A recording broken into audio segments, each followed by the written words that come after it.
Right. Very good morning to everyone here. Morning, councillors, staff, guests in the chamber. Welcome to Performance and Monitoring 22/5. With that, I declare the meeting open and I call for apologies. And I don't believe we have any. We've got a full muster with 3 on Zoom and 9 in the chamber. Councillors, just call for any declarations of interest, normal protocols we go through. The agenda today appears to be none. I just remind you all that we're being live streamed on council service as per our protocols we've adopted for the last couple of years. So just be aware that anything you share with the group will be shared bigger than this group. Right. Thank you. Right. We have no public forum, so I welcome Waka Kotahi representation, Galen and Andrew.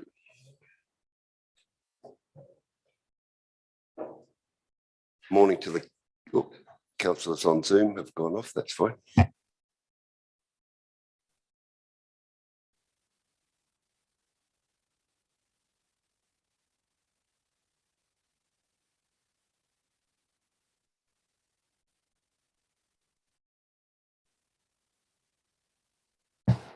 Morning, everyone. Okay, so I'm Kayleen Mayer. I'm the project manager for the long-term business case that we're doing out in Taronga. And joining me this morning is Andrew. He is the project manager for the enabling works preempt. It's in preempt phase at the moment, but we'll give you an update of where our projects are at this morning. Okay, so the long-term business case, we have run through our option selection. Our option that has been selected as our emerging preferred option is option B, which is the offline alignment. So it would be a new state highway running parallel to the current State Highway 29, and similar a duplication through 29A throughout here to Barks Corner. We have, the reason we've selected this is because through our analysis, this came out as the preferred, delivers on our primary objectives of freight priority. It's also supported by multimodal package through PT and walking and cycling. And it also links into the enabling works package to open up the Taronga West growth area. We have this beautiful fly through, which I'm not sure if it's going to work. A number of us probably have seen it. You have? Cool. See it better on your iPads. Yeah. I was going to say, you can find it on YouTube. So yeah, we can provide the link after the meeting because I don't think that's going to work, but gives you a good visual appreciation of what's happening in the network. So this is the graphic of that emerging preferred option. So again, runs parallel to 29 and 29A.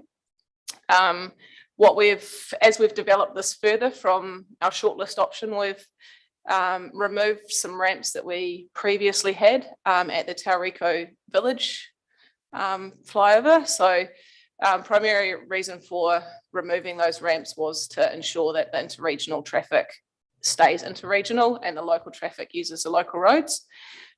We have, from a previous option that we showed, connected the old 29 down into that Redwood interchange.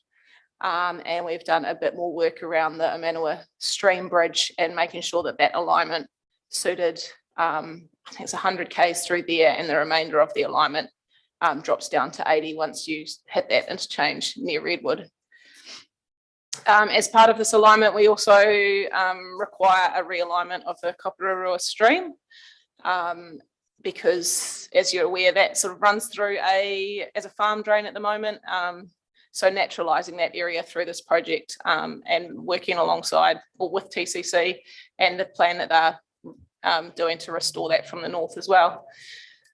So this business case effectively is taking its guidelines from UFD and supporting the potential development of 14,500 homes through the Western Corridor, as well as the expansion of the business estate. Just got a question from Mayor Weber before we roll. Unfortunately, every time we see this presentation, I'm tempted to ask the question, what is the time frame that you're planning to do this? Because when you look at that map, the big interchange you've got, then it comes across to an interchange on the corner of Barks Corner, which could make it a little uncomfortable sitting in this building when this happens. We are an affected party on this, and we would like to know what the likely time frame is, because we need to work out how we're going to house ourselves before this starts, rather than, there's a bulldozer coming through the window. It's time we did something. Okay, so the first stage of construction that's planned through this business case would be the PT link between here and Taronga. At the moment, we're working through what that staging looks like as a first step. At the present time, that first step for out here looks like the roundabout would remain until the State Highway 29A duplication goes through. So specifically for this site, the land take would be in the State Highway 29A duplication piece of work, rather than that first step of the project. Sorry, could you clarify what you mean by duplication? Down the valley here, Mark. So if you look up on the screen, you'll see sort of coming across to Barks Corner, there's a dark blue line, and then there's the light blue with the green running through it underneath it. So the light blue with the green running through it is the current 29A, and the proposal is to put a secondary 29A through to the north, which would be the duplication of it.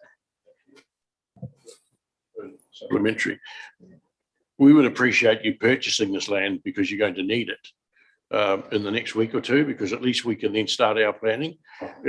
We've gone through a long-term plan, we've gone through 3 long-term plans now where this is hanging over us, and we really need some security of when it's likely to happen, because we need to actually manage our business as well.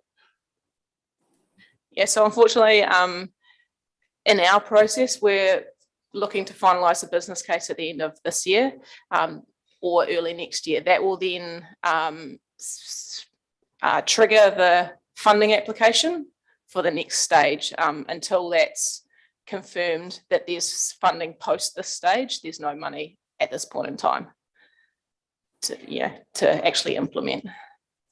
I have one question from one of our Zoom councillors. Councillor Margaret Murray-Ben, to you there.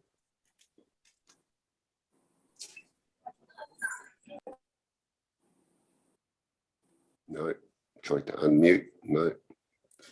Oh, if she chimes in. She needs to unmute. She needs to unmute if she's hearing this.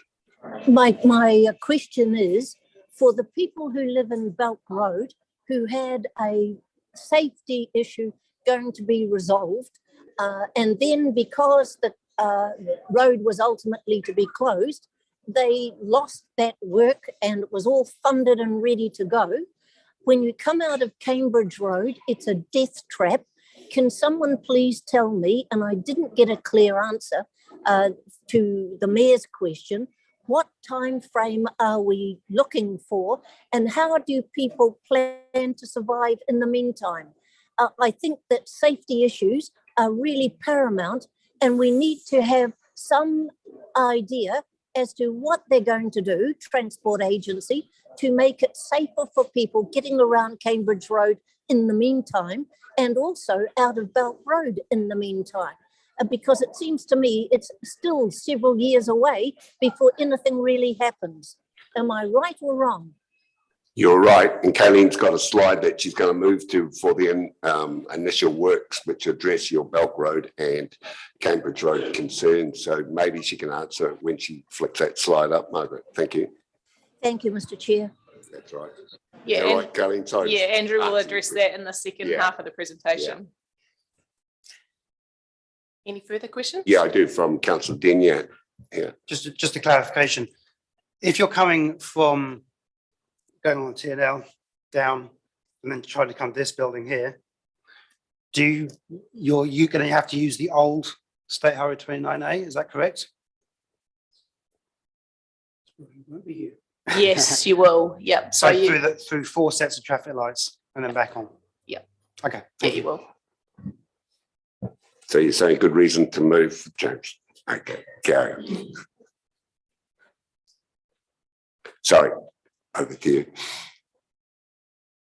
Okay, so throughout the early part of this year, we have held open days on this emerging preferred option. We've also talked to any of the landowners who wanted to meet with us and given them an update on where we're at and the effects on their property. Overall, the support from the public and stakeholders is that they support the option that we've chosen. So now we are working through the final pieces of that business case, as I alluded to earlier, to get that business case to the decision makers late this year / early next year.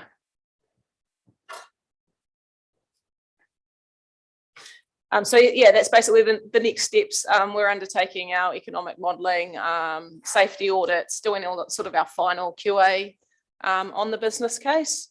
And then the business case will be put through the decision makers for endorsement and approval. I'll hand over to Andrew to go through the enabling works.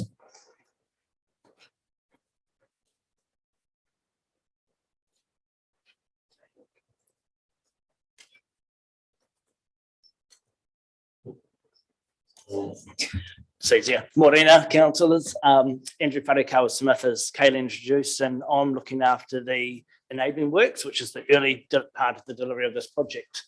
Can we go to the next slide, please? So just a high level, what's included in the works that I'm looking after. And I guess I should start by saying we're delivering this work in collaboration with Taronga City Council as well. So I'm representing both Taronga City Council and Wako Tahi here.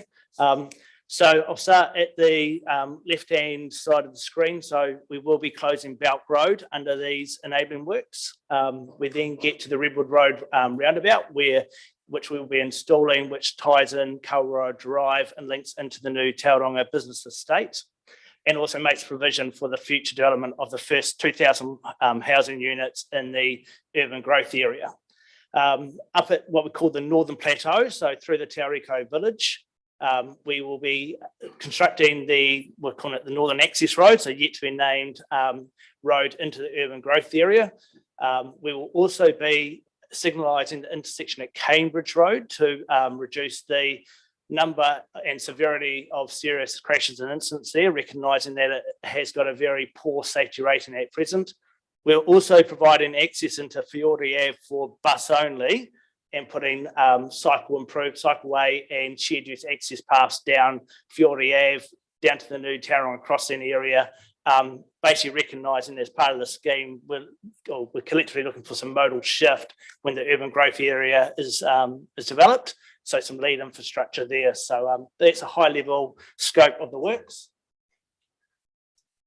So where are we at? So basically, we've just recently completed the 50% design stage. And really the only large outstanding design element to be completed at this stage is a decision on where the northern access road at the Taronga village will be installed. So in the graphic I showed before, it was located roughly where the Caltex service station currently is. But the other option still being considered is a paper road alongside the school. Ultimately, obviously, the school is going to relocate within the urban growth area, but we're just trying to understand what's implications on the school in the 5 or so years that potentially the school will still be there if we put the access road down the paper road. So, so that, as I say, that's the last major design element to be completed. We've recently completed engagement with all affected parties, mana whenua, residents and the like, throughout the corridor, because we're looking to lodge our first consent, which is Redwood Road, in the 9th of September approximately. We're also then looking to lodge the consent at the northern end around the 19th of September, but that could change pending the judicial review that's been lodged by Taronga Crossing Limited. And we might wait until the outcome of that is known, or we better understand where they're at with that judicial review. We've also recently engaged with industry, recognising that the market is at capacity and there's labour constraints that we're all aware of. So we've sought their feedback in terms of how should we present an offering to the market where we'll get tenderers and competition and value and quality and all those good things. And it was a very productive session, but also just to signal to the market that this work will be coming out. And at this stage, we are looking to enter the market in the first quarter of 2023, with physical work starting with a fair wind behind us in the second half of 2023. And what we're envisaging is a soft start in the winter, so not the great construction period, but in terms of installing erosion and sediment control and those sorts of enabling works. So when the construction season starts in September, then we're in a position to actually crack on and make a good visible start. We don't want a soft start with this. We're under pressure, obviously, to get this infrastructure in, so then the development by Element IMF Classics and Kaingaroa can to proceed at pace.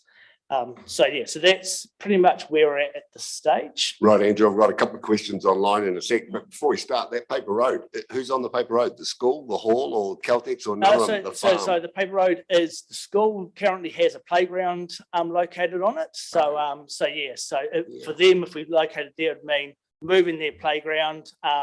They'd lose a bit of their usable area at the moment, and also mean the road would run alongside the school pool as it's currently placed. So cool. At this stage, all our design effort has gone into the Caltex option, and includes providing a temporary car park behind the Caltex that both the school and the hall will be able to use, and the play centre. And we've engaged a fair bit with the school, Suzanne and Garth and MOE. So there's a lot of work going on up in that area. That bend looks a good spot for it from my time to see. But anyway, Councillor Kevin Marsh first, and then Margaret Murray Bench. Kevin, are you there? Yeah, I'm here. Can you hear me? I've the question's actually been answered by what I had. I just want to know the exact starting date, because we hear about these things starting, but as Gary said before, it's dragged out for years and years and years. So I hear it's going to start somewhere in 23. Yeah. I guess I'm probably remiss in saying that this job has been funded by the Whakatahi Board. So in April, they approved $203 million for this project, so it's fully funded. So so we're looking at entering the market sort of mid to late January. I've promised the industry that we won't go to market just before Christmas, because it's been an ex-contractor and no one likes bidding over Christmas. And with an award sort of April, May 2023. So physical work starting around June, July 2023. Further to Kevin's point, I guess that jibboard factory opening shortly, from a political point of view, the whole country's going to be looking for jibboard flowing, and that roundabout down the bottom is going to be key to it. And that's why we're lodging the consent for Redwood Lane first. We've got the funding, there's demand there, and we can start that work and potentially, if there are delays or changes as a result of the judicial review from TCL at the northern end, then in the meantime, we can be delivering that infrastructure that's pretty critical in terms of, as you say, the entire Taronga business estate and providing access to developers into the urban growth area. Right, Margaret Murray Bench, have you got your question? I'm not quite sure when I push the buttons whether you can hear me or not. Can you hear me? Yeah, fine. Right. My first question is, with the roundabout at Redwood Lane, will you be building that before you close the road for Belk Road? What's the timeline for those? Which goes first? Yeah, so we'll build the roundabout first. There's also infrastructure that needs to go from the Taronga business estate to provide access into Belk Road. So yes, the roundabout first, and then secondary will be closing of Belk Road. Right. Could I ask, or who gives the resource consent? Who do you apply to? So we're applying to Taronga City Regional Council. I think. Could I just say that I thought the regional council, when we did the work on Belk Road before, they were positively irresponsible in the way they went about looking at that challenge. And so please make sure that the regional council has the right people making the decisions relating to this work. The second question is, has Taronga City got the funding in place to do the Cambridge Road work upgrade there? Yes, they do. And tell me, will you open Gargan Road to let traffic go through there while you're doing all this messy work? Plan is not to at this stage.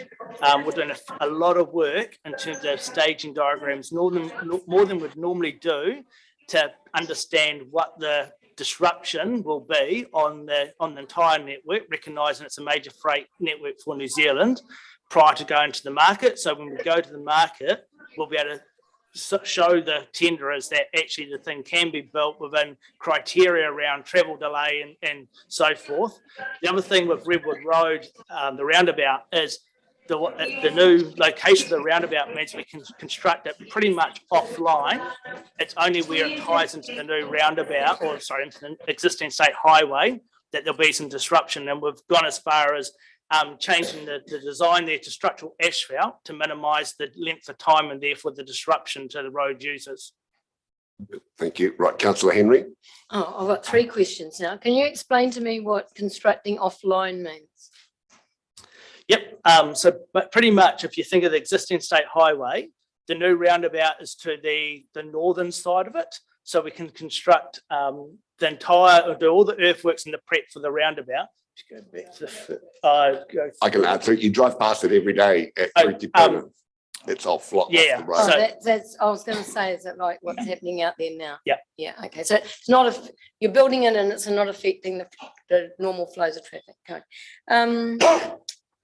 So my question is around how the traffic's going to flow from around the Taronga Crossing shopping area. I see that it looks as though there's only going to be one access back onto State Highway 29 going south, and then there's a road. This is Karearoa Road, but that's got a dotted line in the middle of it. Yeah, so Kara Road will be extended, so that will be open. So if you're in the Taronga Business Estate at the crossing and you're heading south, you can weave your way through Tarakura Drive and then down, and that will under our project be connected through to the Redwood Road roundabout. So you'll be able to exit it there and through the current configuration at the Tauriko roundabout.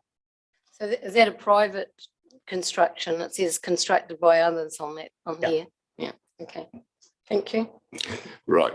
Councillor Dean, followed by Councillor Marsh.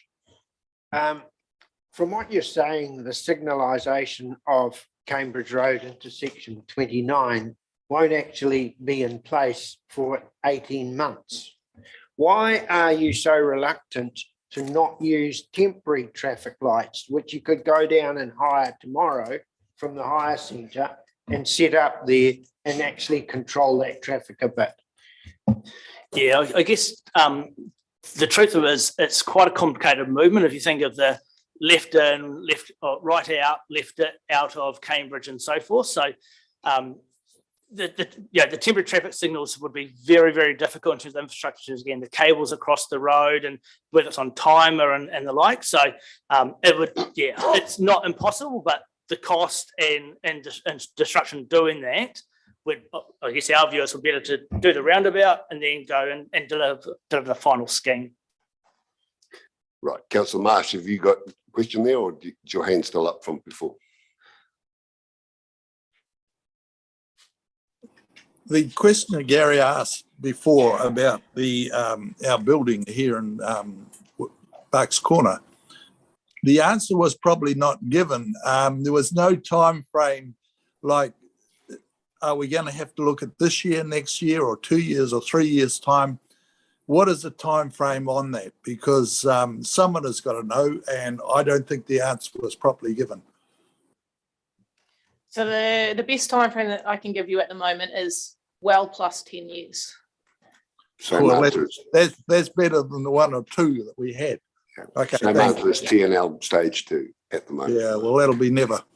Oh, no more questions from Councillor Marsh. Right, do you want to carry on? Are you got a bit of detail?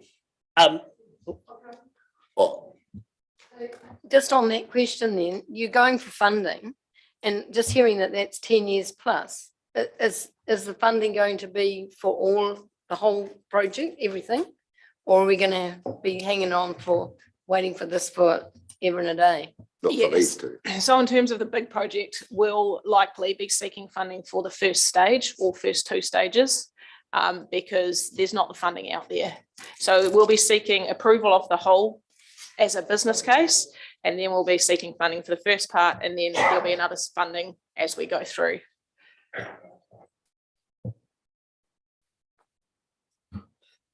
So just to, I guess to finish up, we've got a couple of graphics here just showing what it's going to look like. I've got to say that since this was drafted up, this is the Redwood Road roundabout. Obviously, we've reduced it down to 1 underpass under the roundabout rather than having 4, just in consultation with cycling and walking experts and the like.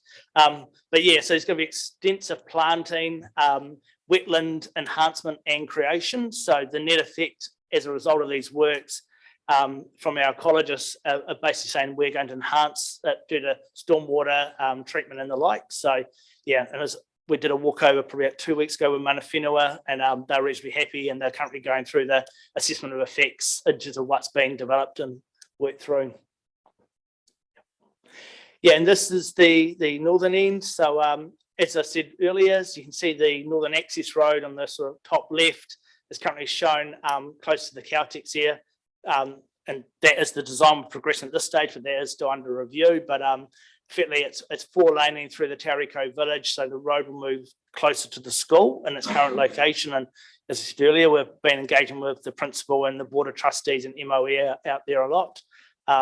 Fiore Ave, as I said before, is bus only, so buses coming from Cambridge Road and from the urban growth area will have a priority down into the Taronga crossing, but also provision for cycling and walking with shared use paths up Fiore Ave, along State Highway 29 and into the urban growth area. I think that's it. Councillor Dean, you have a question. 2 questions. One, the new intersection with the road going into Taronga by the service station or the school, will you be signalising that at the same time as Cambridge Road? And secondly, the stormwater pond there is actually on what's flat ground, and flat ground up in that part is actually quite valuable for housing. Why can't it be moved down into the valley below, which is only a few metres away? Yep. So in answer to your first question, yes, it will be. So the signalisation of the access road will be at the same time as Cambridge, and they'll be linked. In regards to your second question, and the reason is because the down in the gully is a recognised wetland.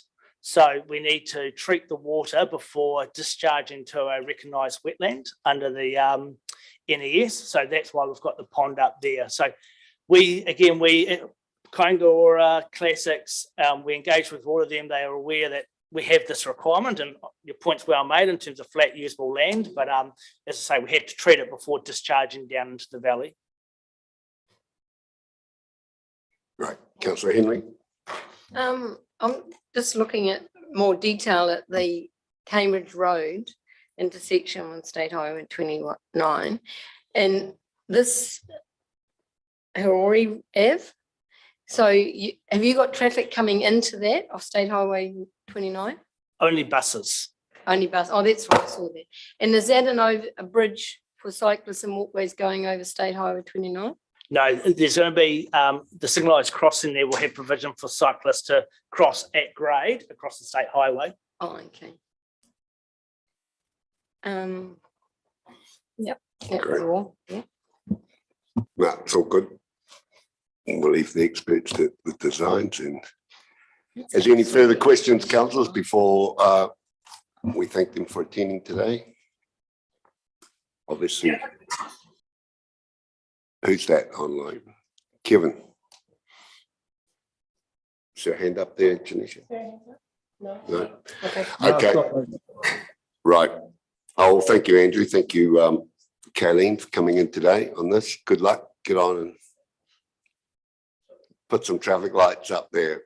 Actually, the traffic from the Waikato is quite unbelievably well behaved. The trucks now who do stop and know the impact of coming up to that intersection and the Cambridge Road. So it's kind of self-policing. I guess it gets frustrating to newbies who turn up and wonder why everyone's dead stopped on State Highway 29, but the frequent users know, keep it flowing at the moment anyway. Margaret, you have one final question? She's muted. You need to unmute.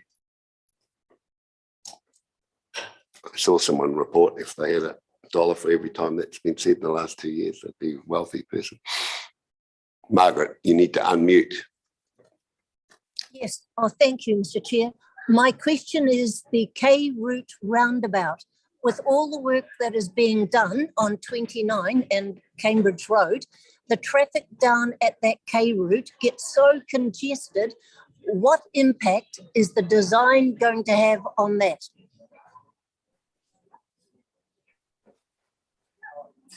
So you're talking about the roundabout at the toll road 36. Yes, I am. So that will be, that's part of the longer term project. But as I alluded to before, the piece of work that we'll be doing first is the bus priority between here and Taronga.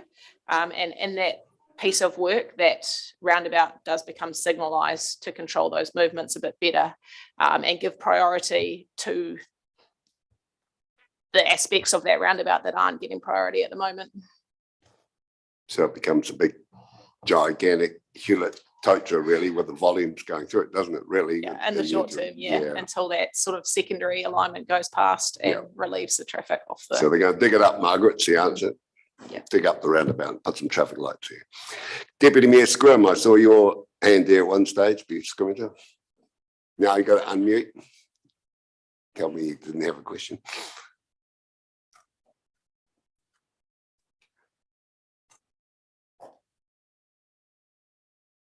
He's having trouble unmuting. Wait for it. Come on, John.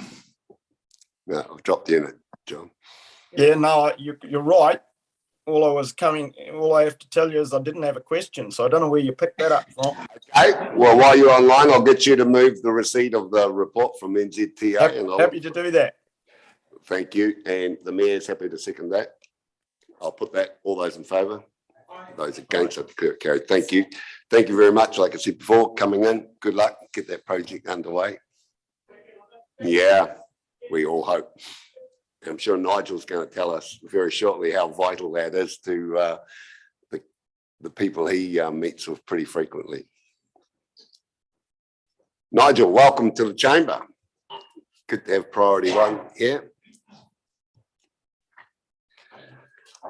But more important than our speed dating opportunity, and you're not intimidated by the chamber. So welcome along. Come and share your thoughts.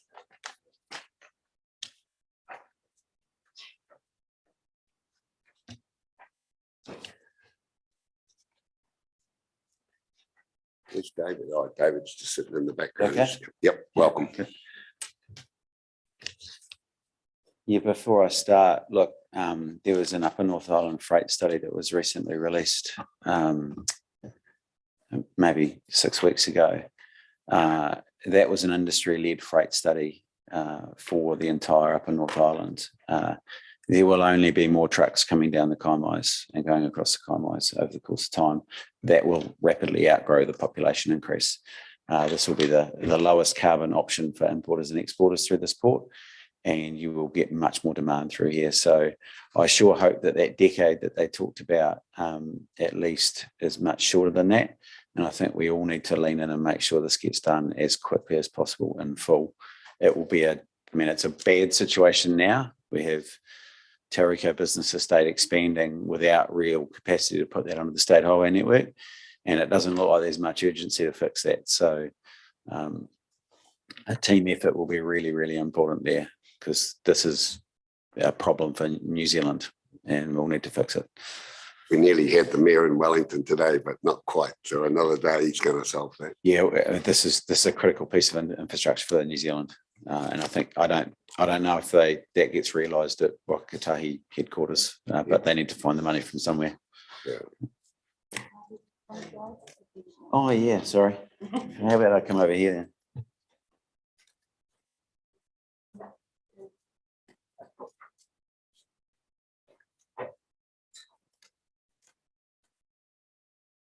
Right, closer to it now.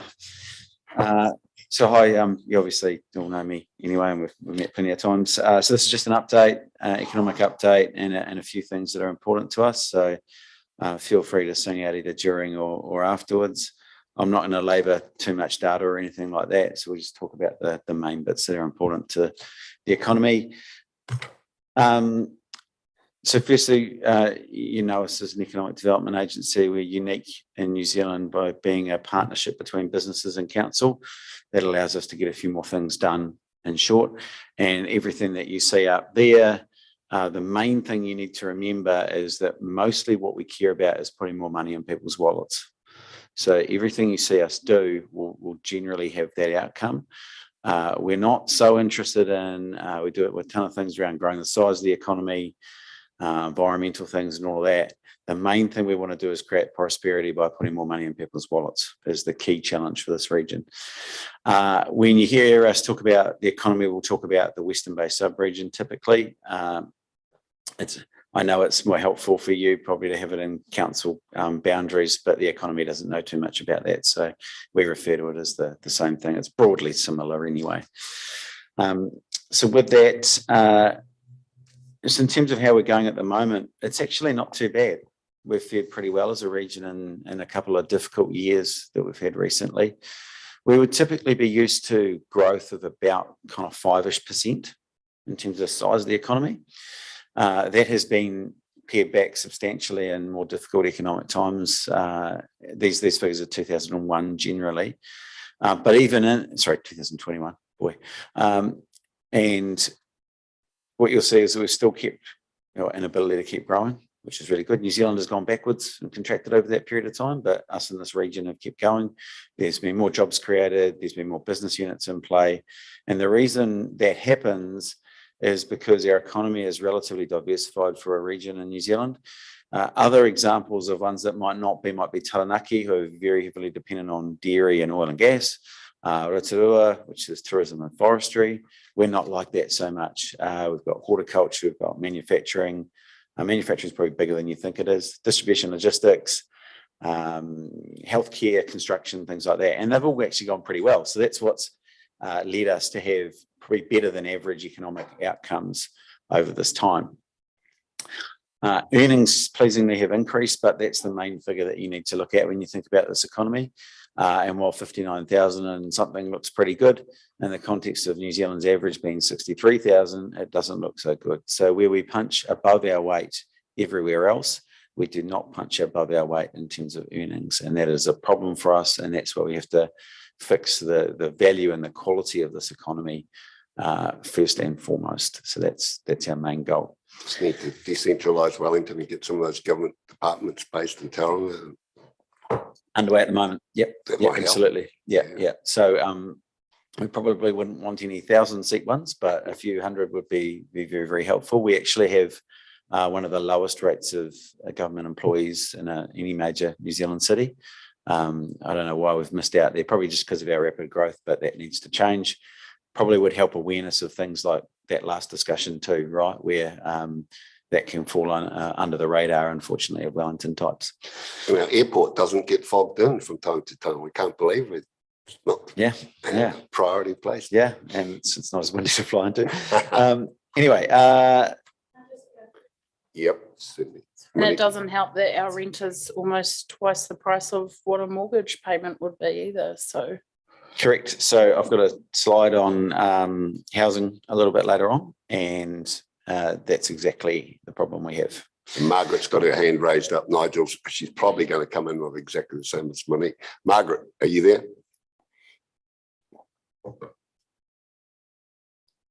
She's actually trying to catch a flight. She should have flown from Taronga and she could have been here. No. She might tune in a minute. Well, Kevin Marsh, are you there then instead? Yeah, I was just looking at the program here. There's one thing that's missed out on that, and that's dairy cows. They're a pretty big part of this industry in this area. So maybe you could just alter that line, manufacturing, horticultural, healthcare, professional services, and put dairy in there. All right? I think for context, dairy is about 2% of our GDP, and those industries up there would be 7% plus individually. No, good on Kevin. You keep batting for that dairy industry. Carry on. You'd be shot without us. New Zealand be buggered. Yep, agree. And it is a big part of what goes through the port as well, so we shouldn't forget that. So we're actually going pretty well, and we should be quite grateful for that, better than many other regions in New Zealand. And as you know, there's been some, the times of, or the outlook for the economy has declined quite a bit with higher inflation. So what will happen with higher inflation, that will be squashed at all costs pretty much by central banks. So they'll up the interest rates. And what you would expect to see come off very quickly is consumer spend. So we haven't seen any of that yet, right? So the last figures you saw were 2021 figures, because we tend to get them from Stats New Zealand and the likes. They don't show us very quick changes though.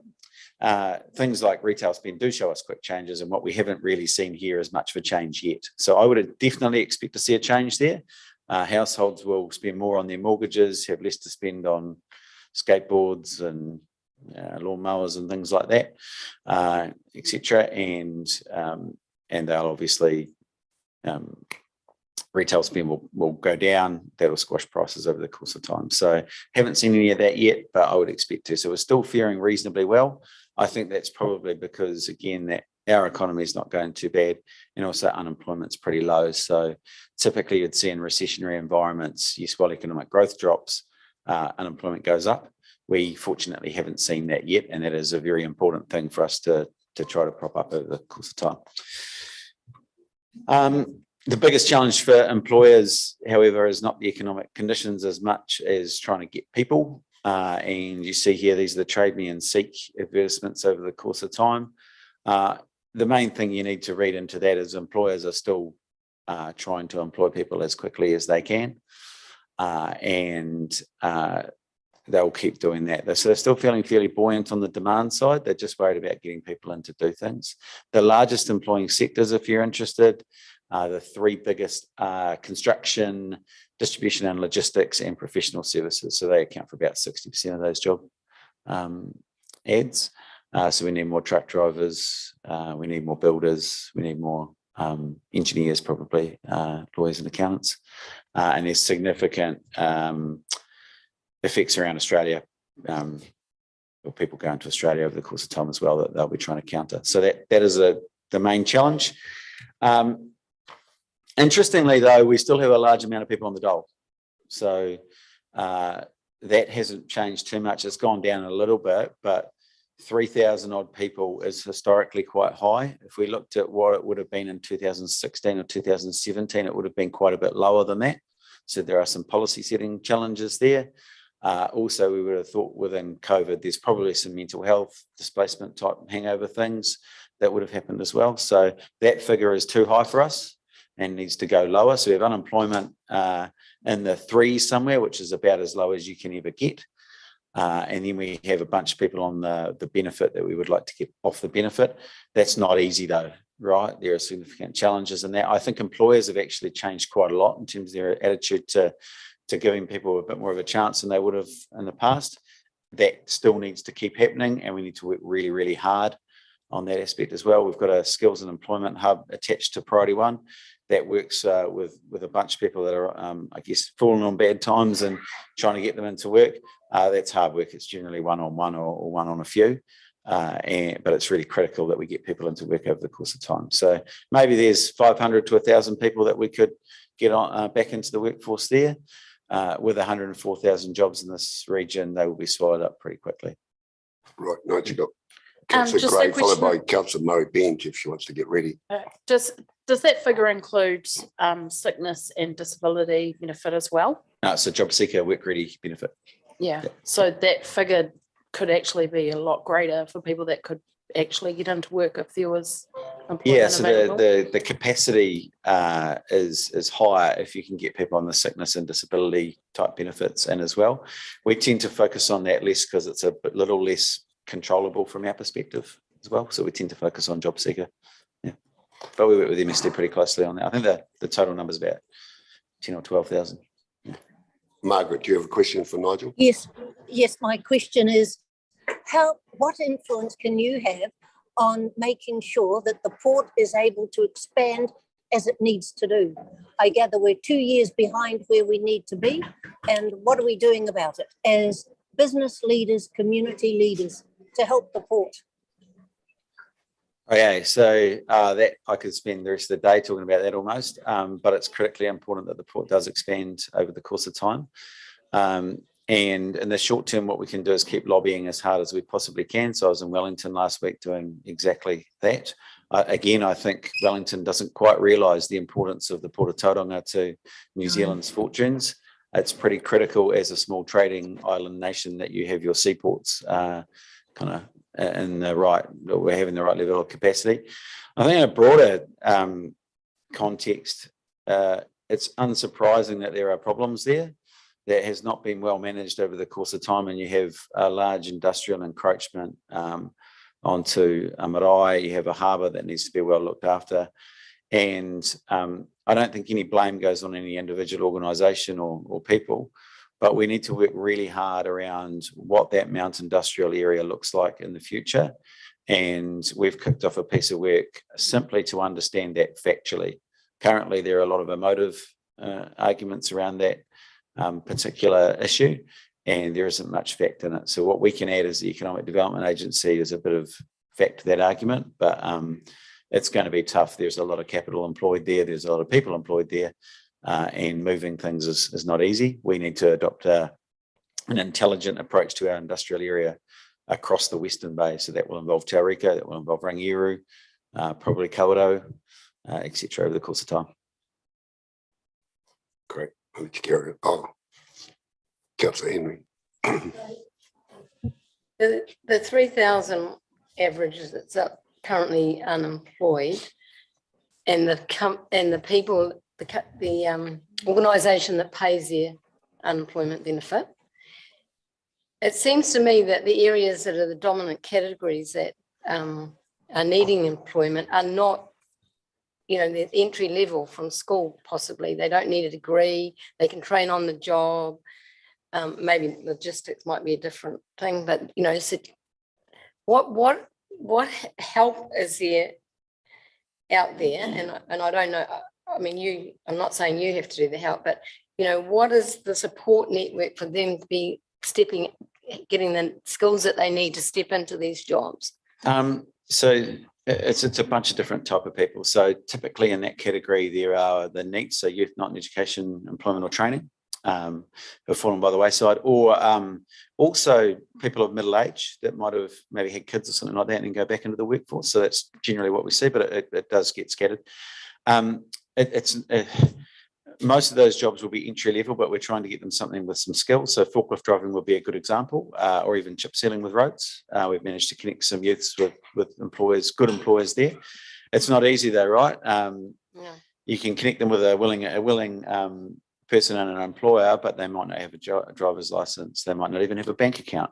So it's a long way to go to get people in the right zone for this. But employers, I've found, have been much more accommodating and willing to put support systems in, as we do, as MSD does, and as a whole bunch of other organisations do. But it's hard work at that level, but very worthy. That's what we're finding out in the West, that there is a willingness that's not there and the support that's needed. And it's a long journey. It's not just getting them into the job. It carries on from that. You know, it's almost like a 2-year thing. Yeah, they need good support around them. And some of these people who have ended up in that type of situation don't have a lot of good support around them, unfortunately. So it falls to other organisations to do that. Right, I've got Councillor Daly and followed by Mayor Webber. Nigel, I'm not sure if you're an economist or not, but can you comment on some of the media commentary at the moment is around the Reserve Bank governor seems to want to increase unemployment as a means to control inflation? What's your take on that? Everything I've heard is that they'll squash inflation at all costs. So his mandate is to get inflation back in the 1 to 3% range, and also to maximise employment. There is capacity to go in employment. So I think that they will squash it. They won't want to repeat of the 70s and 80s where you can get to 15% inflation or anything like that. They'll squash it. And if that means fewer people are employed, then I'd say that'll be it. I don't think that will last for a long time, though, personally. Yeah, thanks. I'll just question, Nigel, whether your group's aware of the initiative Potama, which was Pathways to Employment, which is being launched in Katikati on Friday, where the central government's providing over $1 million to try and help with these pathways for the unemployed into employment. I don't think I'm aware of that. My team may well be, but it sounds really good. And we should be doing, they and everyone else should be doing more of that kind of stuff. Yeah, there's a group out there really does incredibly well. Yeah. You can make contact through the Katikati Community Centre if you want to know more. Yeah, thanks. Right, where was I? Oh yeah, housing's a problem. You all know that. So the rental, this is the housing affordability. The rental one looks just as bad, if not worse. And that is a key barrier for us. And it's a key problem for employers because there's that really low unemployment. They want to expand, but they can't really. And it's really hard to retain people and even attract people to the region when we have really high house prices. So I know that's on everyone's radar, but we should flag that as a very real issue that will cause it. I've said for a long time, don't worry about pandemics and things like that. Housing is the biggest barrier to this economy over the course of time. And we're not seeing anything that's changed over the last couple of years, unfortunately. It's an inelastic market. If you constrain supply, then the price will go up lots. So that's what we've seen happen. We need desperately to get more supply there. And that affects every industry, from professional services through to kiwi fruit who can't get accommodation for workers. So our focus with all of that type of thing, workforce is really important to us. Businesses can't expand without staff generally. We need to work as a team. So in the past, obviously immigration settings have been different. Access to employees has been relatively easy. We haven't seen employers here compete with each other too much. We are seeing that now in the last 6 months to year, and we need to work better as a team to avoid that type of thing happening. So that's to retain staff and also to attract new ones. So we're working with local employers on that, and we're doing that via sector generally. And so that would be horticulture, tech, construction, infrastructure type sectors. So those are the big ones. Healthcare increasingly. There are some specific issues around certain sectors, and horticulture will be the one that interests you the most there. That's obviously challenged in terms of we need labour. It's not that easy well, you can automate to a degree, and the industry has generally done a good job on that, but you can't automate everything. And it's an important area for us to grow for New Zealand as well, right? The living standard of New Zealand won't go up if we don't build export income. It's a very good opportunity to build export income, but we need some people to do it.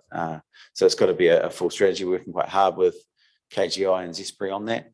And maximising the resources that we have in this region is important as well. So that's getting people off that job seeker benefit and into meaningful employment, supporting them so that they can succeed over the course of time. We're also keen to do a bit around infrastructure. So I talked about that North Island freight plan. We did that because every other freight plan has been done by the government for political reasons. So we wanted one that was from the industry, not a certain political party that favoured one area over another. And then that'll, I guess we're neutral as an industry, and we can allow the port to do the right things there. So that's hopefully will be quite helpful in the future. There's an infrastructure forum that's been set up with businesses that are concerned about this. For transport in particular, they are very concerned for productivity, right? In reality, what that means for a transport firm is if the roads are congested, they just need more trucks and more drivers. So it's capital employed that they don't need to employ. It's people that they would rather not, just to service their customers. So there's a very real effect. They pay in one way or another. So there is definitely a case. I know Katahi might not have much money, but there is definitely money out there to pay for this type of stuff. And then there are specific areas. I talked about that Mount Industrial study. It's important that we ramp up the CBD as well for the reasons that you said before, Don, around attracting government departments, providing accommodation, helping the university, etc. And then there's a significant piece of work around the environmental strategy. So we have to position ourselves well for the future there. Hydrogen is actually a key part of that. You might not know too much about how that works, and I'm not going to labour it because it gets quite detailed, but we have to work on heavy industry to decarbonise. The rest will be done by electric cars and things like that. Hydrogen is a really important tool for trucks, port equipment, forklifts, etc. We will have one of the first 4 refuelling stations in New Zealand just down the road when that starts in early 2023. Let's hope we can get a road connected to it. And we've built a big ecosystem around that. So we're actually, you should be confident we're well ahead as a region in terms of hydrogen. No one else has done anything like what the ecosystem we have with training institutions, mechanics, people producing it, people using it for forklifts and industry, etc. So those are our main focuses. And I did, as a last slide, just want to talk briefly about the regional stadium, which we've been working on. So this is just past feasibility. It's going to start the business case shortly. As you're aware, not many new facilities have been built in the last 2 decades in this region. It goes to business case, and from my perspective, we'll run that process. I'm not emotional about the project. If it doesn't pass the business case, then that's fine. This has been if it does, great. We'll see how we can fund that. It's been a partnership between ourselves, Regional Council, Taronga City Council, Sport New Zealand, a bunch of funders and other institutions and businesses. So it's well supported. We would also love Western Bay District Council to support that. It will be a regional asset, and we will put something in front of you regarding that. But any support for regional facilities is obviously appreciated, and it's important that we do that one as a team. It's not just used for rugby too, by the way. It'll be cultural events and exhibitions and things like that. With that, that was all I had. So economy is performing pretty well. Got some big issues around workforce. Got some big issues around infrastructure, but we should be happy that we're doing this from a growth mindset, and we're not scrambling to find that. So we're in a relatively good spot and some pretty strange economic times. And thanks for your support too. We, as you know, we work quite closely together, and we do appreciate that. Thanks, Nigel. Mark Dean, question. Nigel, I'm really supportive of a stadium here. I think that's really, really important. But I just cannot understand the location that's been chosen because of access and parking. And even if you have public transport, access to that current site will be diabolical. Maybe that'll come out in the business case. That was looked at in the location study that we did, which took 18 different locations across the Western Bay of Plenty, so from Paengaroa through to kind of Tapuna. It is the best site on the criteria that was chosen, of which transport access was one of those. If you look at other sites, so Blake Park would be a good example. The transport access to that isn't great either. And so you're looking at access closest to hospitality, ability to walk there, etc. Geotech, proximity to the population, and how it'll grow over the course of time. So I'm convinced that is the best location. Councillor Daly. Nigel, a couple of questions, but firstly, the Upper North Island Freight Action Plan. Does the heavy transport industry, are they still got reservations about driving over the Kaimais as opposed to going through the Karangahape Gorge? Yeah, so the Kaimais is definitely the preferred route, and the Karangahape Gorge is not preferred. So what's happening is there's a drift down from Auckland through South Auckland, Drury, etc., into the Waikato, and then there's the freight hub happening at Ruakura as well. So all of it will come from kind of that side and then across the Kaimais.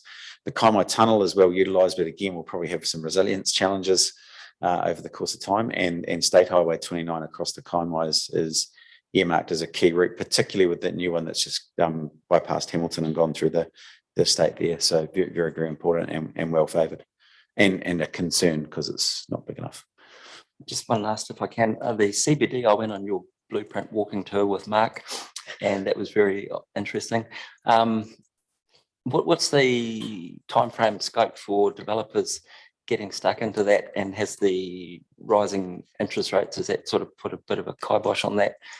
So that timeframe goes through to, so there's $1.5 billion of investment earmarked between now and 2030. It's probably actually bigger than that in reality. It's probably about 1.7, 1.8 as we can name it right at the moment. So that's your time frame looking at. There's already a good bunch of stuff consented as part of that. So yeah, so I've got no reservations that number will get smaller, it will get bigger. Higher interest rates haven't worried as many developers as I would have thought so far. The rising construction costs definitely have worried them. So that's probably the bigger issue, and that may temper expectations as far as a couple of buildings go. Equally, there's a few more that have come into the fold that weren't there a little while ago that will go well as well. And some, for example, Ministry of Justice, the court building, that won't really matter anyway. Yeah. Right, looks like I have one final question for Councillor Henry. Are you privy to any information about the when the inland port in Hamilton is likely to be operational? Oh, I think very shortly. Yeah, I'm not sure exactly when, but the roadings there, that subdivision's open now, and they are moving as quick as they possibly can. Yeah. Yeah. I don't believe that's not competitive to us. It's actually something we will work with. Oh no, I think it's great. Yeah. Yeah. Sooner it happens, we might have a little bit ease of traffic on State Highway 2. Especially I don't think it will. I think there'll just be more. Yeah. Yeah. I don't think it'll substitute it, unfortunately. Well, I would like to move that report be accepted. Oh, thank you very much. Councillor Gray, second that. I'll put that. All those in favour? Those against? Carried. Right, we'll break for morning tea for 15 minutes.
you'll be able to get a lot of business done quick by the look of that table now.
Can I go welcome back now, Janisha? Yep, I can.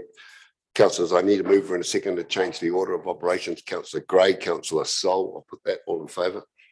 Those against, carried, thank you. Right, so we're moving to Waihee Beach instead of the financial team. Gary. Oh, you need to change order? I've just done Just it. done it, yep. Sorry, I was quick. I had Councillor Gray all tuned up, ready to go. Okay, thanks, Mr. Chairman. So I'll just start off on this.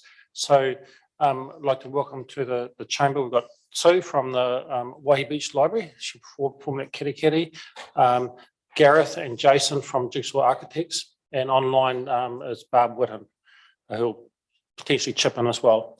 In terms of this is coming back to the committee with the preferred site option for the Waihee Beach Library Service Centre and Hub. If you recall, you went through a process of asking the community before last Christmas about what their preferred site was. We went out with a range of options. There was a lot of feedback, and that's referred to in the report, and the feedback included the community centre site, which wasn't one of the ones that was in the original set of options. The site options were sort of reduced down to three options to investigate further. In the end, we've done the detailed investigation on 2 sites, and this is what we've got Sue and Jigsaw here to talk about. So they will talk through the details about the options that have been arrived at, and Sue will talk through the consultation that's occurred with the community looking at these site options, in particular the community centre site. And from there, would come back to the recommendations that we've got in the paper. So perhaps at this point, if I welcome, is it Gareth or Jason to start into the presentation? Turn the mic on. All right, well, we'll just take you through both schemes. We'll focus on the preferred scheme, which is at Beach Road. So basically, this is a planning study, just to see what we can fit on the site and give you a bit of an indication of how it could look. So this, with the site at Beach Road, we obviously have the existing community building with a hall and some rooms around it. If we can go down to the, this is the site plan here. As you can see, the existing hall is indicated in light yellow with some existing community function around the periphery of that hall. Our brief was to add a 450 square metre building to the front of this hall and repurpose the existing space around the existing hall to better suit community function.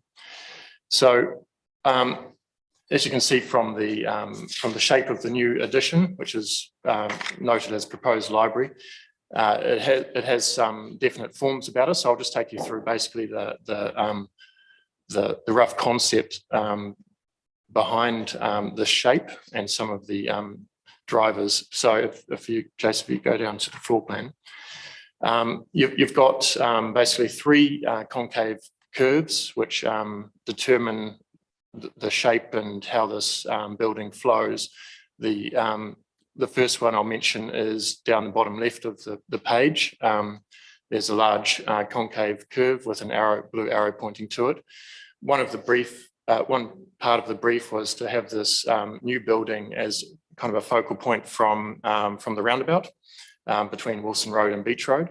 So this curve out the front provides the concave curve architecturally is kind of a welcoming gesture. It encompasses people, and that's there. This kind of at the moment it's indicated as rammed earth, so something quite solid, monumental as you approach from the roundabout towards town, primarily in your vehicle. So it's a kind of a welcoming gesture to bring people into town and say, this is a marker building, this is our community hub. Please come in. The next one I'll briefly mention is to the top of the page is you'll see this right laser there. So you'll see this ellipse at this point. Currently, there is an existing raised portion of the site where I'm tracing up here. This kind of, it has got some planting, some trees around it, and that suggests a kind of a good location for a courtyard, an enclosed area, being set down from the road and also facing north. So we've taken advantage of this and used this curve to create a really nice, intimate, enclosed courtyard, mainly with the intent for children to use it. One of the briefed, sorry, wrong one. One part of the brief was to potentially have the school, the neighbouring school, which is just across the northern boundary over here, to use the library as their library and, repurpose their existing library space. So there is a route, you can't see it on this portion of the plan, but they can walk from the school around Beach Road and into the library. So having this courtyard kind of as a, the intent is for the children to use this, and it can be a secure courtyard, so we can make that quite enclosed and safe for them. So that is the second curve. The third one is this one here, which is mainly used out of roof line, formed out of the roof. If we go down to the 3D image, you'll see that is this form here. This is suggested as timber screening. So this really combines the two buildings, merges them together and forms a combined entry to either go to the left to the library or to the right to the community centre. So that really just forms that focal point of entry, and in quite a simple and cost-effective way by just using screening, merges the two buildings together. So that is main driver behind the shape. Also, a strong conceptual generator is environmental concerns such as natural light and orientation for solar gain, and potentially using solar power as well. So we have the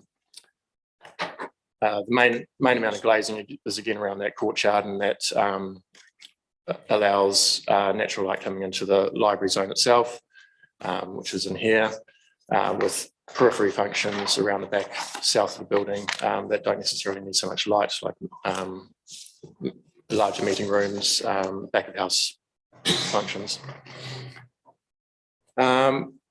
Right, so that was that combined entry in there, whether you can either filter into the library or go right into the existing community building. The brief was very intensive, so a lot of program to fit into the 450 square meters. So this site really lends itself to suiting all of those functions of the brief, all of those requirements, by accommodating the existing areas as the community centre and focusing this new building on library function. With this combination, we were able to meet all the requirements of the brief, and I think current feedback is it is doing so. So, you know, that having that existing building is really, you know, kind of almost doubled the floor area, with basically some cosmetic work to existing functions. So down here we've got existing toilets. Those, you know, those will be renovated, but they can quite easily be used by library users with a bit of security additions to this existing building, such as partitioning it off here. What else, Jace? No, pretty much covered most of the. Yeah, so yes, I mean, if you've got any questions about this particular scheme, feel free. Right, councillors, as you're seeing, this is largely about the site option, but certainly by showing this detail and the interflow with the hub concept of the current space, it certainly strengthens the case for this site. But perhaps, Mr. Chair, I could get Sue, you just talk about the engagements that's occurred. Sure. Do you want to push your button? So, oh, there you go. Yeah. Morena koutou. So as Gary said, we had engagement with the community, and that was around 6 sites. When 2 rose to the top, we sought engagement with the hall committee or the community centre committee, and the school in early May. So we had Barb Whitten and Julia, who's our team leader now, and me sat round the table with the hall committee and explored what would be beneficial or not with 2 sites, this one and the one in the Timata block, formerly known as Broadlands block. So we wanted to know what worked well for them in the current situation with the hall, having the library on site, what didn't work well, and, you know, any interesting ideas that we could come up with together. Overwhelmingly, the hall committee said that they enjoyed having the library there. They saw it as an extension of what was already there, that the people who came to a friend's place, which is very popular, the oldies, they also use the library on the day that they're there, that there's plenty of parking, that it's right next to the school. That was always came up in every conversation, was parking and near the school. So they were very keen for it to be on this site. So between then, we had concept plans drawn up and quantity surveying done, And in early July, we had further discussions with just the hall committee, not with the principal of the school. So back in early May, we also had a discussion with Rachel, who's the principal of Waihee Beach School, which is right next door to the current library and also to this site. And she was also very keen on having it as close as possible to the school.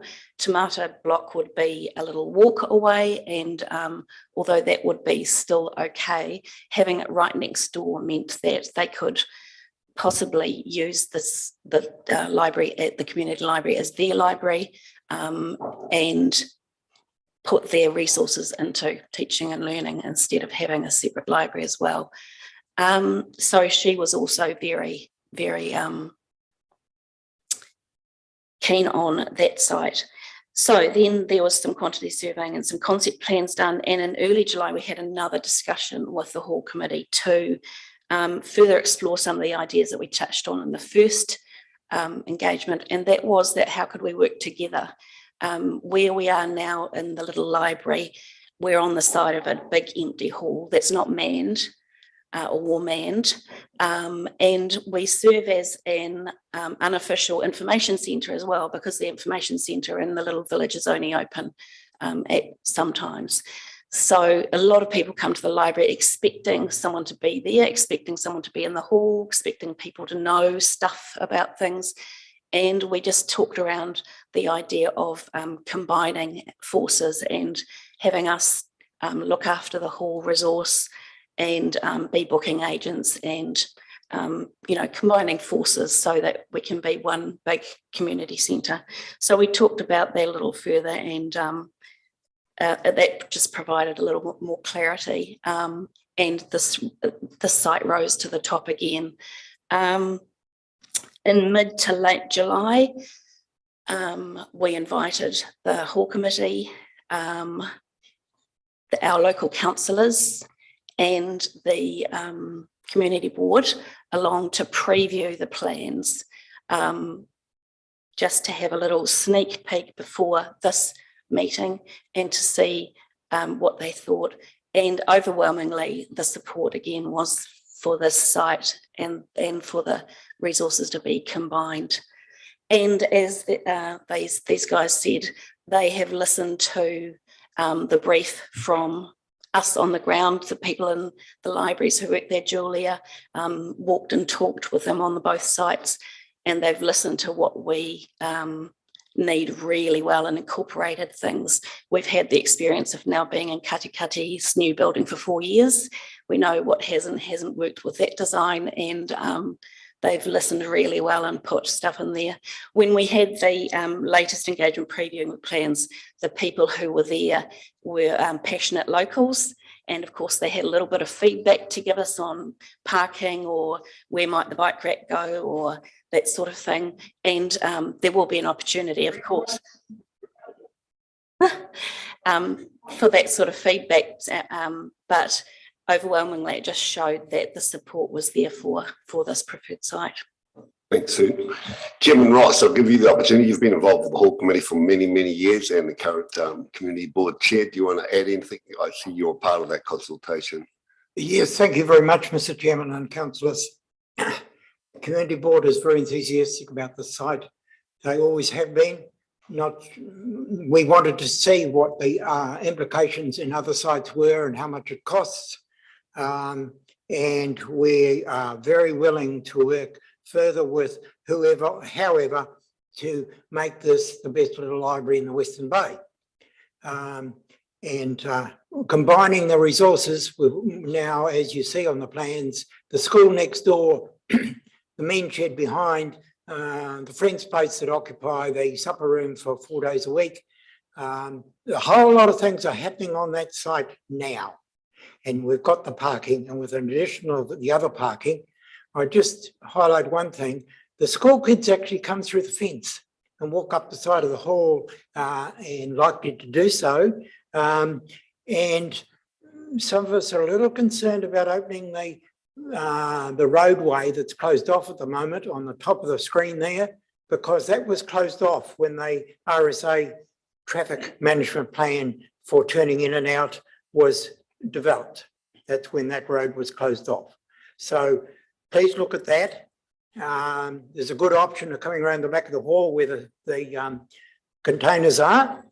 And that centers the traffic then at the back of the hall that goes to the hall. The only people that need to go up into, I think it's those 3 parking spaces for staff there, they're the only ones that really need to go up there. And if we have less friction between kids and cars, it would be a good thing. But really, congratulate you. You've incorporated a lot of the things that we were thinking about, but till you see it on paper, great. But thank you all. Thank you, Council. You've listened and we appreciate that. Thank you. Right, councillors, just direct you, you're probably there already, page 6. Just as the comparator. Yep, I do, page 61 shortly. So any questions you have leading to the those 6 recommendations that we're looking for today, page 61 of the agenda. Before we take a look at the other site, I've just got Deputy Mayor Scrimmager with his hand up. John. I don't know if you heard that. No, didn't hear You it. must be seeing things today, Don, because I certainly haven't touched anything. Well, the whole chambers can see your hand right up. I can see too, it is. Yeah. Gotcha, sir. I'll blame my elbow. Hey, careful where you're scrolling around then. Okay. Right, let's have a look at this other option, obviously. And then we'll take Alan Sol shortly after that. James. And James, obviously, and obviously Councillor Henry will have some to add. Right, Wilson Road. All right, Wilson Road. Climate change, rule it out. Right, move on. Sorry, I've been facetious. I've been bombarded with those climate. Mr. Shaw's announcement yesterday, and I thought that would just about That's it. answer the question. As you can see, we've raised the floor level quite significantly above the existing ground line to account for any sort of requirements around floodplains and erosion. This scheme was quite constrained as far as the site goes, and it is a completely new build. So we had to try and fit all of the briefed requirements into this one new build, and it still was intended to be 450 square meters. So a good exercise to see that basically it doesn't fit. We've increased the concept to 515 square meters to get bare minimums of the required spaces into this building. One aspect that made it a challenge was that a local group also was intending to use the building on Sundays. So we've basically had to split the building into half through the middle along the length of the building into community zone, which would be used by the local group on Sundays, and then library zone to the north. So there's quite a lot of compromise as far as size. The library is basically the same size as what they currently have in the existing community building. Depending on negotiations, you could push and pull a little bit of these sizes, but the community zone, which is an orange on the plan in this down in the south corner, that is the size required by the local group. It can be divided into 3 spaces, which is useful, and it is similar to what's been done at Katikati. But just the sheer size of that space means that we're quite limited with what else we can put into this building. So we do gain a few functions, like the program room in Brown to the northeast. That is something they don't currently have in the community building in the library as it is. So you do add a few things, and obviously it'll be a new build and light and airy and lots of a nice environment, but the floor area is just really limited. So we feel it's a compromise for all parties involved. It could work, but only if the library was willing to either come up with some really smart storage options for books, or accepts that the size is what it is. We also have limitations by boundary. To the north is a new mixed use development, I think, and you know, that's quite intensive. And trying to maximize the building width would be building right up to those boundaries as much as possible. And then you've got issues with firewalls and so on. So you're limiting how much glazing you can actually put on those northern and on that northern wall. So you need to make a bit of shape and try and pull some of those walls back so you can add some glazing in. So, you know, there's a lot of constraints, and we feel it's a compromised option. It's architecturally. And one of the bigger constraints as well going forward is this site, you get what you get now, and there's not really any potential to improve or incorporate any other functions going forward, whereas definitely with the Beach Road site, then there is certainly a lot more capacity to push and pull and incorporate other groups and needs now and over time. Thanks, Frank. I think the feedback we received back agrees entirely with you, Gareth, my number 2 on that site anyway. So I'll take, especially the locals out there, I'll take Councillor Sol, Councillor Denia and Councillor Henry.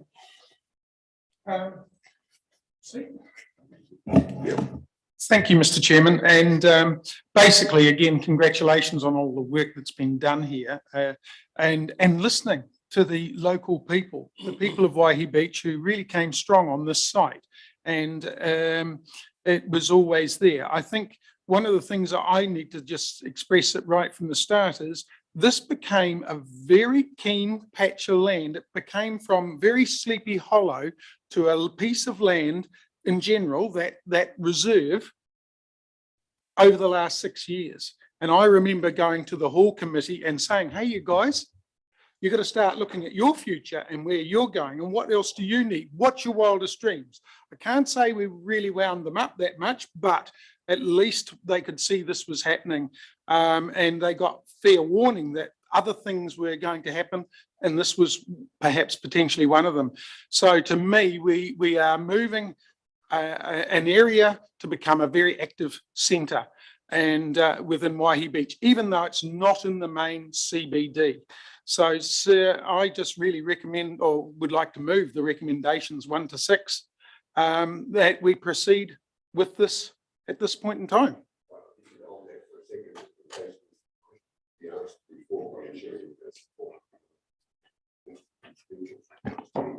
Yeah, a series of questions, if I may.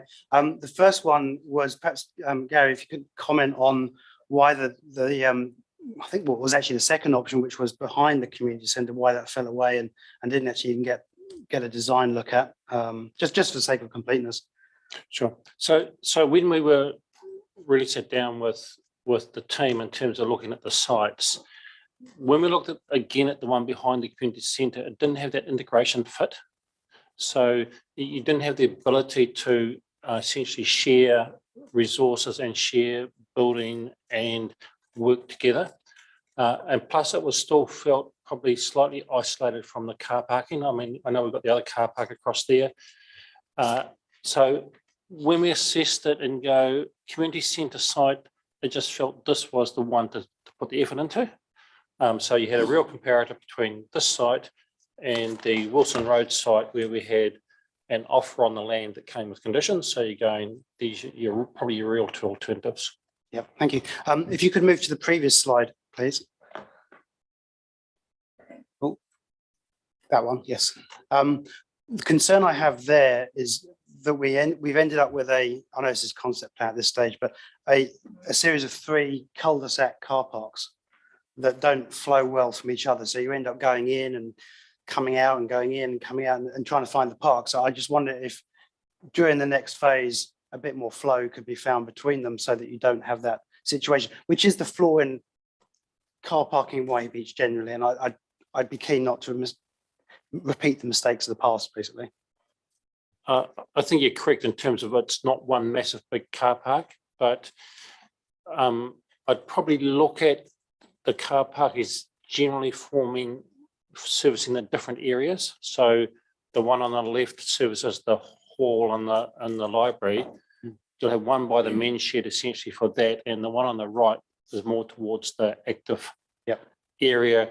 And depending on if for example, if the dog run area went in there, then you'd probably go one of those would be particularly focused on that. The additional car parking was really just going, do you need to replace what you're losing through the building on top of the current car park? That adds about $500,000 to the equation. But knowing the passion of Waihee Beach around car parking, we thought it was best to leave it in there, put it in at this stage, and then understand that better as we go through the next stage of the design. Yeah, I was thinking in particular that the car park for the men's shed might be good to flow into the existing car park for the skate park and so on. Elevation issues too. Is it? Okay. My next question is, I was perhaps the architects can answer this one. I was slightly concerned that as only one toilet in the library, I know people can go to the community centre. Perhaps you can comment on the appropriateness of that. Yeah, the brief was really to utilise the existing toilets in the community hall. So a combined function, and the way that security would work is we can shut off put some new doors in here and actually shut that off the rest of the function of the building, and basically leave the front doors open for use by the library users. But I mean, we did introduce a accessible toilet regardless of that into the library, and that could easily be doubled if that was, desirable. Yeah, its ability to have it, I guess that next phase is the talking points about what's good and what's bad, and how we need to push and pull to either increase or decrease in whatever side of the scheme comes up. There's definitely scope to add another toilet. Okay. If required. My next point is, because we're now looking at a joint school library, public library, I think a quiet room, quiet area would be quite beneficial.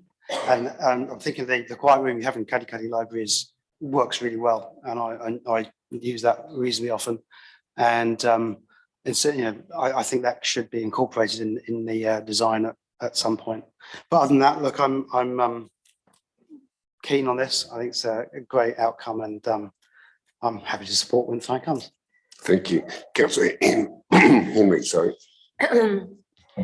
Well, just following up on that point about school libraries, I did teach for 5 years out at Waihee Beach Primary School and relieved in Katikati Primary School, and frequently the libraries are taken out for school, for roll growth. It's just a short-term need, and so they lose their library. So it's really vital that our community libraries do play a part in the school's education, and it's fabulous that this site has been chosen to be right next to the school. I'm very pleased the people's voice has been heard. Yay, the people. Because it wasn't on the cards at the beginning, so they'll be very, very pleased.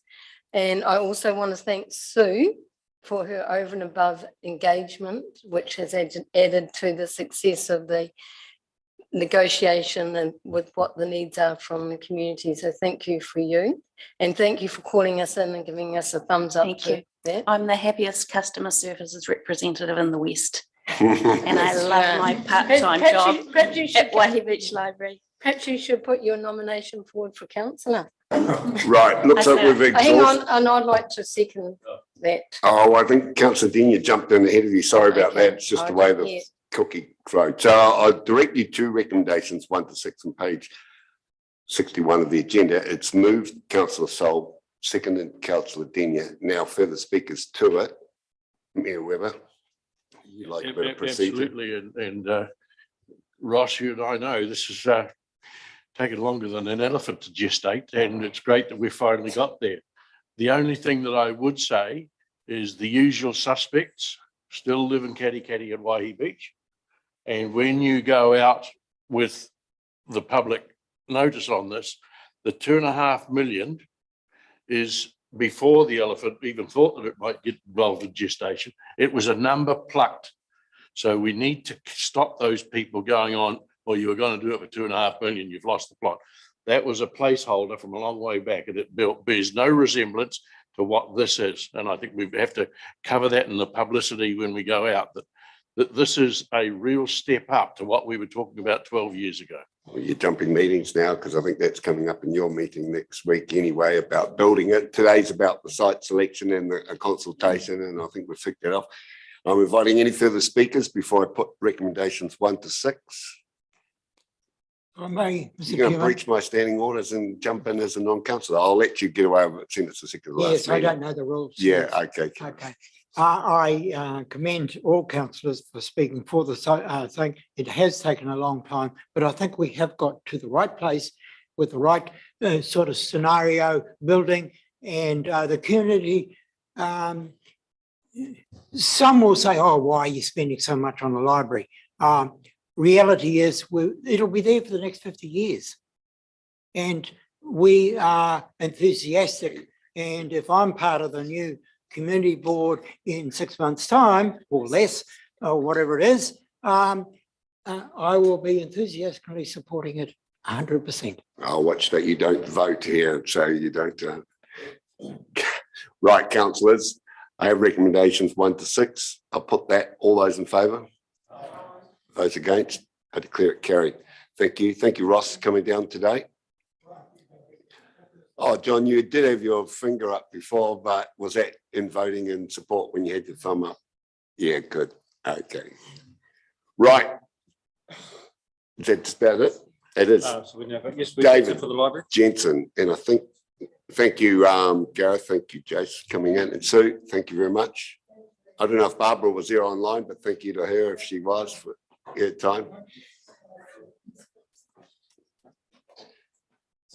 Right, we did have Phil Martelli and someone else coming on stream if they wanted, just in case there were any questions for them.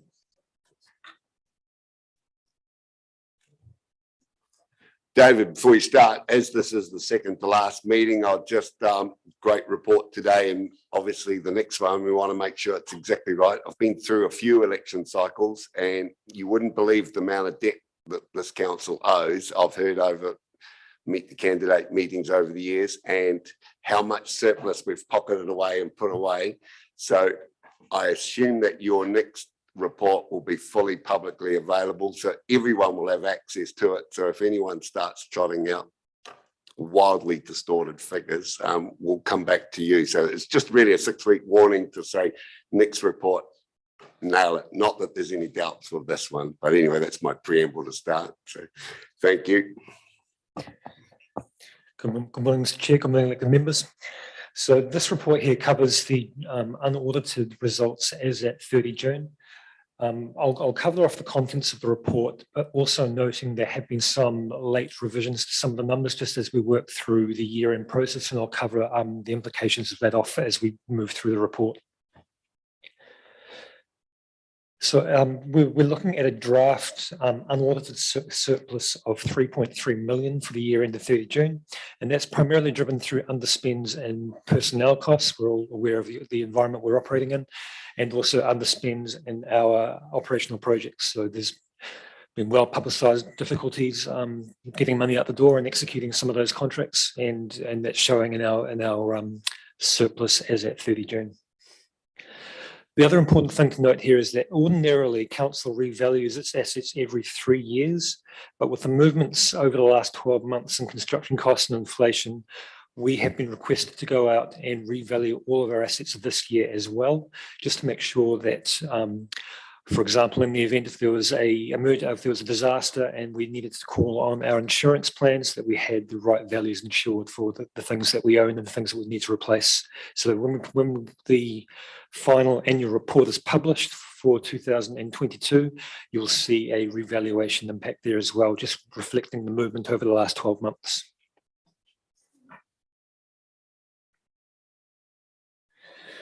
So I'll just cover off some of the major aspects of the report. You'll see that financial contributions were largely on budget for year end. There was a very, very small underachievement of we track very well closely to the full year budget. It's important to note that when we're talking to the developers and talking to the planning team, it's unlikely at this stage that we will achieve the full budget for the next this current financial year. Talking to some of the developers, we had a meeting with a developer, for example, last week, who is expressing some concern around the ability of banks to lend money to for people buying new properties. And so some of the developers are feeling a little gun shy around releasing new sections onto the market if the banks aren't going to be lending on to consumers to buy those subdivisions. So just showing a bit of constraint there in some of the pipeline that we have coming through for this financial year in terms of new development. Councillor Granger, do you want to jump in now? So we triggered. May I thank you, Chair. Can you just explain the stormwater one? Why that's so massively out? I mean, presumably we collect the right financial contributions for all these properties. So why have we missed out on $1 million in stormwater? It'll depend on the so a number of larger subdivisions might have site-specific assessments where when we calculate the fee, we calculate it based on the one lot equivalent. But when people come through for larger developments, they may do a site-specific assessment where we actually charge them based on what they are likely to contribute to the network. So there's not always a one-for-one relationship where a developer comes in and pays one stormwater, one roading, there's often a bit of disparity in some of those larger developments around what they pay based on what they will contribute to the network. David, we've got one from Deputy Mayor online, John. Thanks, Don. I just had a question about the valuations, David, about how you value roads, or more particularly the underlying land value that the road sits on. Because I realise it's quite a complex exercise, but I just wondered how those values are arrived at. So for roading in particular, we use WSP Opus through our relationship with Westlink. WSP see contracts on a daily basis around what things cost to replace, around what land purchase prices have been and are forecast to be. So they're drawing on a wealth of knowledge around the country and specifically for the Western Bay. And they are widely recognised as being the experts in that particular field of valuation, and we do use them we use them to prepare those roading valuations. Not many alternate uses once it's own roading, is Yeah, there? exactly. Yeah. Right, Mayor Webber, and then Thanks, David. As always, the improvement in your balance sheet makes everybody happy.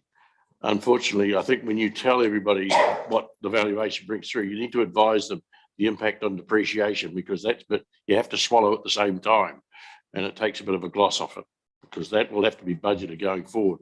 And when you're getting significant increases, we're going right now, that has a major impact on your operating costs. Just agreeing there, David, that's fine. Right, Councillor Dean. David, I've noticed over a number of meetings that the expenditure on recreation and leisure has always been under. Are we over budgeting for recreation and leisure? I know we have issues with our contractors doing work, but it's quite a considerable amount that it's always underspent.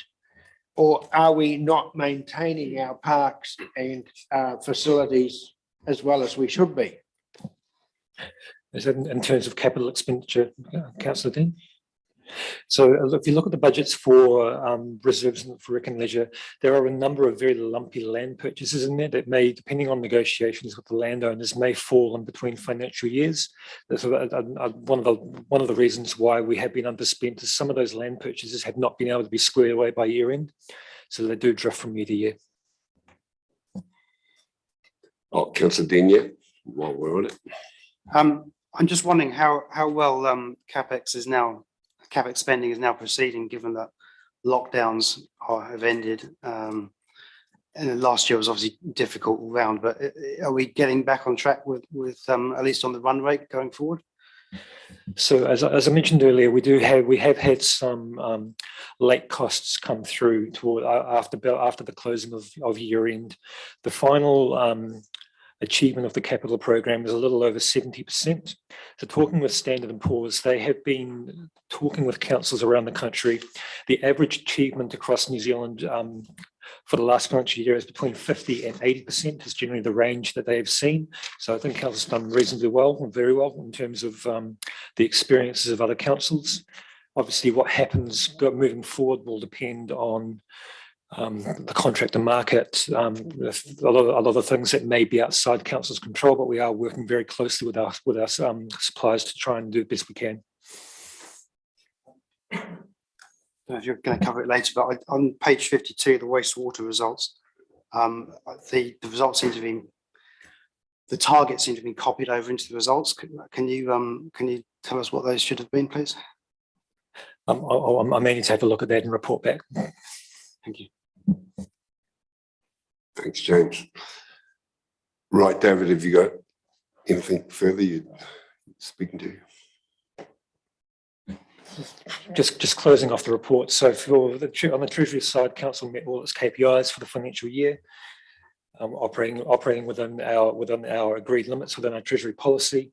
You'll see there that there's a report there on how we've done with our projects. I think the common theme across that report is that we've done as much as we can, but there are a lot of instances where we haven't been able to spend all of the budgets for the reasons that we've discussed through prior meetings. And lastly, in terms of the growth and monitoring across the district, you'll see that the number of building consents has tailed off this financial year.